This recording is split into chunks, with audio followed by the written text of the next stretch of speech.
granniopteryx, granniopteryx. She knows the truth, she's linking every link. Hello.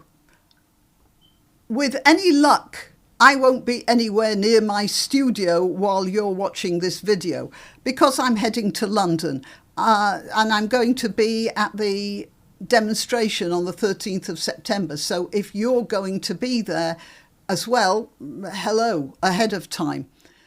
Since I'll be travelling and occupied with family and all the rest of it, I thought I'd put this video on timer. Well, obviously it's not going to be topical, but it was prompted by a comment under one of my earlier videos, and I thought it was worth discussing because, well, it's about the difference between the profound difference between Islam and Christianity, or rather Judeo-Christianity. And it's a misunderstanding Christians have about Islam, which, if you know about this, you are going to understand Islam and what's happening in Islam a lot better. So I'm hoping that you might take something away from this. Now, a lot of people make the excuse for the behaviour of Muslims now. They make the excuse that Islam is going through its 15th century, which was the late medieval period in Britain, in the West. And late medieval Christianity wasn't all that nice either. And ahead of the 15th century were 2 centuries of serious fighting and self-destructive rebellions against various sorts of Christian sects. So people are saying, well, Islam is going through that developmental phase and we have to be tolerant of it. But there is a difference there as well, because Christianity, more or less, was pulling itself up by its own bootstraps, whereas Islam does have the Christian West to look to when it's developing itself. So it should be at least ahead. That's what happens when one thing develops on the development of the earlier development of something else. But Islam is not showing an inclination to develop in that way. At least it doesn't look like that to me. And I ascribe it to one basic problem of attitude that Islam has, and that is its attitude towards the relationship between the faithful and his God. And I'm saying his God because women don't really count that much in Islam. Okay, whatever they say about Muhammad being the first feminist, which is all right. So I'll talk about that. And please like this video now. Now, you haven't heard much of it and you might not end up liking it, but this is your opportunity to click the button. If you don't like it, by the end of the video, you can always unclick it, can't you? Right, also share the video if you think it's teaching something important, and subscribe to my channel if you think I'm making any sense. Okay, I think we've got all of that out the way. Yeah, also, if you want to contribute to my channel, it does help. It helps me buy equipment that gives a more polished output.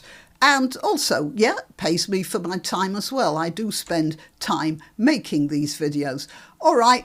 Let's get on with it. I'm going to be telling you why there is a profound difference between Christianity and Islam, which a lot of Christians completely misunderstand.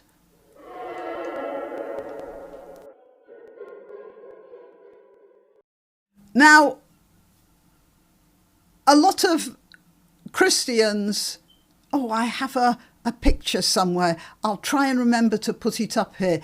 It shows well, it looks like a parish priest with a big sign saying, "We're all Muslim." I don't know what she thought she was doing, but obviously some Muslim had told her all about the nice things in Islam and not the one thing that is really the most important, and that is the relationship between Allah and his believers and God and his believers. And I'm saying God rather than Jesus because it's a Judeo-Christian idea. And the difference is this. In Islam, Allah is God and the believers are his slaves. In Judeo-Christianity, God is a father and we are his children. And that makes a huge difference to our attitude towards our various gods. Now, this video was prompted by a comment under one of my videos. The comment came from somebody who was posting under a Muslim name, a female Muslim name. So I'm assuming it's a female Muslim who made the comment, but it, of course, didn't have to be. But she did make a pertinent point, and that was this. I was talking about this being a Christian society, I suppose, and she said, most of the people in this country don't believe in Christianity, so how can you say this is a Christian society? And here we are at that basic assumption again, you see, because when you leave your father, when you lose touch with your father, you can always go back. You expect your father to forgive you. The story of the prodigal son is a basic example. When you leave Islam, you're a runaway slave. That is a completely different attitude, isn't it? Now, people who leave Christianity, who cease to believe in God, most of them still hold to the basic rules of Christianity and Judaism. The idea that a person is a child of God and has validity as a child of God. Look, I'm talking theory here. Obviously, there are many practices that are not nice at all. And if you look into historical Christianity, really not nice. However, I'm just talking about general background assumptions. You have the idea of monogamy, for instance. You have the idea of adultery. You have the idea of the Ten Commandments. Even if you're flouting some of the rules, you know that they're there. That's because you have this family. This family is headed by your father. Now, you may leave that family, but you've been brought up in that family and you know you can go back to it, as you can always go, well, nearly always go back to a father that you've had a row with and rejected. Again, let's just remember the prodigal son. And in Judaism, the story of Jonah. He tried to run away from God when God told him to go and talk to the people of Nineveh, tell them they were sinning. He tried to run away. And he was stopped from running away. But when he repented, he was accepted back by his father. It wasn't that he lost his culture. But when you leave Islam, you are a runaway slave. And what is a runaway slave? A runaway slave is someone who leaves his master because he doesn't want to be a slave anymore. And in doing that, he is rejecting everything his master stood for. And because of that, he will not expect mercy from he would be. I mean, what do runaway slaves do if they get to their master? They don't generally go back willingly. They are brought back. There's a lot of difference there, isn't there? Now, you see it in the prayers.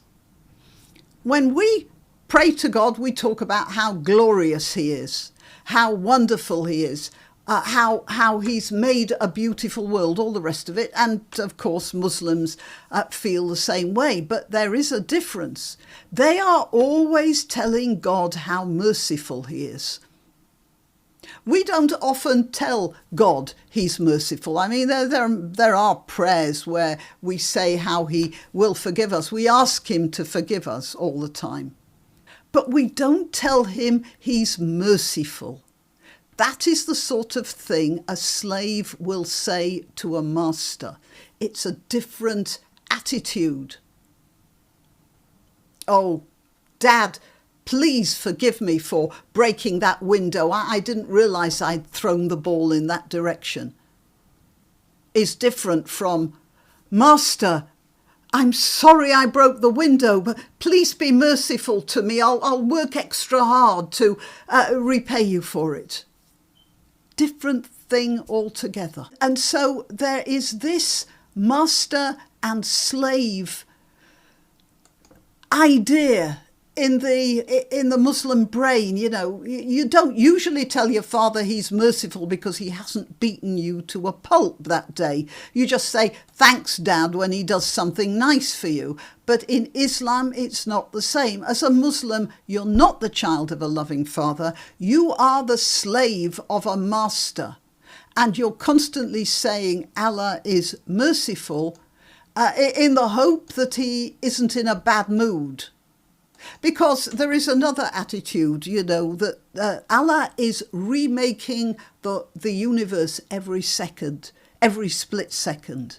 That's the orthodox Muslim attitude. Of course, I'm not saying every Muslim believes that every second as well. But if Allah wanted to snuff out the entire universe, he'd do it like that. Whereas the Judeo-Christian God has made the universe and then let his children do things with it. He is not going to snuff it out. But you as a Muslim have to keep reminding Allah that he's the boss and he's merciful. Not because you love him, but because he's the boss. Now, obviously, there are Muslims who've been brought up in Western countries who've absorbed the loving God idea. So, and generally speaking, they're the ones who we get along with best. I suspect that's how Raja Miah looks at Allah. But Raja Miah is an unusual person, and I suspect the idea of a loving God of Islam is a slightly unusual attitude. In general, it's not the loving God, it's the master-slave relationship is the default position. So if you leave the religion, it's not that you've drifted away. In effect, as I said, you're a runaway slave, and that's a different attitude. And the reason why other Muslims get so annoyed with you is the same psychological reason that happened when slaves ran away. They were often returned by other slaves who were upset that this person was breaking the rules. I believe it's sort of like Stockholm syndrome, but there's probably another name for it, where when you're all in a bad position and somebody breaks out of it, you turn on the person who's broken out of it. The whole master-slave relationship is, again, another reason Muslims so aggressively trying to impose Islam on non-Muslims. Because, you see, if you are the slave of a master, you are as powerful as your master is. And you want to get points with your master. And your master loves you conditionally. Your master is nice to you if you do things that improve his empire, his influence. That's what a good slave does. So, that is the attitude. That's the basic attitude. Whether a Muslim really understands that or not, that's the basic attitude. All right, well, yeah, that's my philosophizing about the profound difference between the Muslim mindset and the Judeo-Christian mindset. I would be interested in seeing your comments when I get settled in my son's spare bedroom and get my computer all fired up. Okay, till next time. You can help my channel by subscribing and clicking the notification bell. That's quite important. And by sharing if you're so inclined. Links to my other channels and to donation methods are in the description. But the best way you can help is simply by clicking like and notify. Thank you.